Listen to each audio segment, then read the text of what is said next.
Halo Bapak Ibu dan Saudara yang dikasihi oleh Tuhan, kita berjumpa lagi dalam Salam Pagi. Mari kita akan melanjutkan pembacaan firman Tuhan dari kitab 1 Tawarikh pasal yang pertama. Demikian, Adam, Set, Enos, Kenan, Mahalaleel, Yared, Henok, Metusalah, Lamek, Nuh, Sem, Ham, dan Yafet. Keturunan Yafet ialah Gomer, Magog, Madai, Yawan, Tubal, Mesek, dan Tiras. Keturunan Gomer ialah Askenas, Difat, dan Togarma. Keturunan Yawan ialah Elisa, Tarsis, orang Kitim, dan orang Rodanim. Keturunan Ham ialah Kus, Misraim, Put, dan Kanaan. Keturunan Kus ialah Seba, Hawila, Sabta, Raima, dan Sabteka. Keturunan Raima ialah Seba dan Dedan. Kus memperanakkan Nimrod, dialah orang yang mula-mula sekali berkuasa di bumi. Misraim memperanakkan orang Ludim, orang Ananim, orang Lehabim, orang Naftuhim, orang Madrusim, orang Kusrim. Dari mereka inilah berasal orang Filistin dan orang Kaftorim. Kanaan memperanakkan Sidon, anak sulungnya, dan Het, serta orang Yebusi, orang Amori, orang Girgasi, orang Hewi, orang Arki, orang Sini, orang Arwadi, orang Semari, dan orang Hamati. Keturunan Sem ialah Elam, Asyur, Arpaksad, Lut, Aram, Us, Hul, Geter, dan Mesek. Arpaksad memperanakkan Selah, dan Selah memperanakkan Eber. Bagi Eber lahir 2 anak laki-laki. Nama yang seorang ialah Pelek, sebab dalam zamannya penduduk bumi terbagi, dan nama adiknya ialah Yoktam. Yoktam memperanakkan Almodad, Selef, Hasar, Mafet, Yereh, Hodarum, Usal, Dikla, Ebal, Abimael, Seba, Ofir, Hawila, dan Yobab. Itulah semuanya anak-anak Yoktan. Sem, Arpaksad, Selah, Eber, Pelek, Rehu, Seru, Nahor, Terah, Abram. Itulah Abraham. Anak-anak Abraham ialah Ishak dan Ismail. Inilah keturunan mereka. Anak sulung Ismail ialah Nebayot, lalu Kedar, Adbeel, Mibsam, Misima, Duma, Masa, Hadad, Tema, Yetur, Nafis, dan Ketma. Mereka itulah anak-anak Ismail. Keturunan Ketura, gundi Abraham, perempuan itu melahirkan Simran, Yoksan, Medan, Midian, Isibak, dan Suah. Anak-anak Yoksan ialah Seba dan Dedan.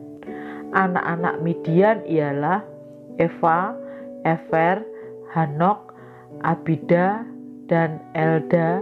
Itulah semuanya keturunan Ketura. Abraham memperanakkan Ishak.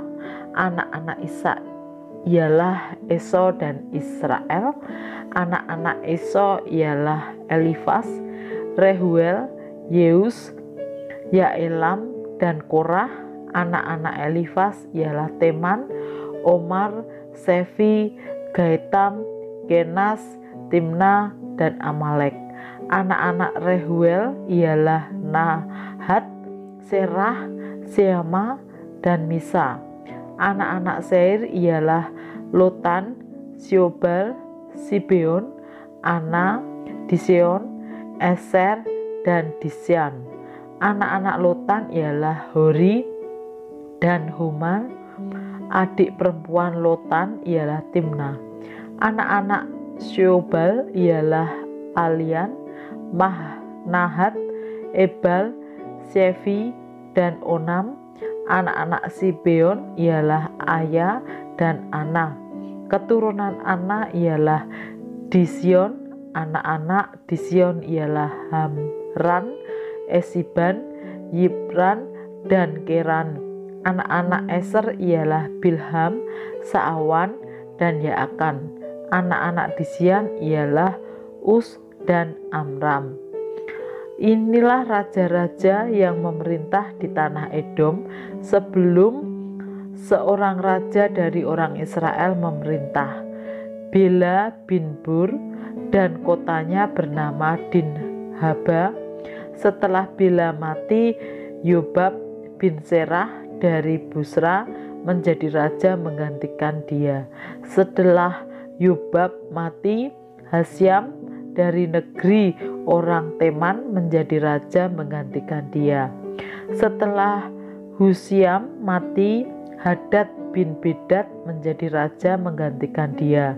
Dialah yang memukul kalah orang Midian di daerah Moab, dan kotanya bernama Awit. Setelah Hadad mati, Samla dari Mesireka menjadi raja menggantikan dia.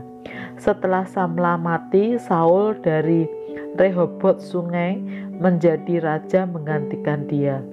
Setelah Saul mati, Baal-Hanan bin Akbor menjadi raja menggantikan dia. Setelah Baal-Hanan mati, Hadad menjadi raja menggantikan dia, dan kotanya bernama Pahi, dan istrinya bernama Mehetabel binti Matred binti Mesabab. Setelah Hadad mati, maka yang menjadi kepala-kepala kaum di Edom ialah kepala kaum Timna, kepala kaum Alia, kepala kaum Yetet, kepala kaum Oholibama, kepala kaum Ela, kepala kaum Pinon, kepala kaum Kenas, kepala kaum Teman, kepala kaum Mibsar, kepala kaum Mikdiel, dan kepala kaum Iram. Itulah kepala-kepala kaum di Edom. Bapak, Ibu, dan Saudara yang dikasihi oleh Tuhan, pada pagi hari ini kita melanjutkan pembacaan firman Tuhan di kitab yang baru, yaitu 1 Tawarikh. Kitab yang menceritakan kembali kisah Daud yang sudah pernah diceritakan di dalam kitab 1 dan 2 Samuel. Namun demikian, dalam kitab 1 Tawarikh, kisah yang diceritakan tentang Daud tentu memiliki sudut pandang yang saling melengkapi dari apa yang sudah diceritakan dari kitab 1 dan 2 Samuel. Kitab ini diawali dengan menjelaskan tentang kisah nenek moyang sebelum raja-raja Israel, termasuk Raja Daud. Kiranya dari pembacaan kitab 1 Tawarikh ke depan, kita bisa semakin belajar bagaimana karya Tuhan atas hidup Daud dan secara khusus juga umat Israel. Kita belajar bahwa kita ada tentu didahului oleh adanya nenek moyang kita atau orang-orang tua yang telah mendahului kita. Meskipun mungkin kita tidak paham betul sepak terjangnya, tetapi kita tetap harus menyadari bahwa sebelum kita telah ada orang-orang para pendahulu kita yang tentu tetap kita hargai.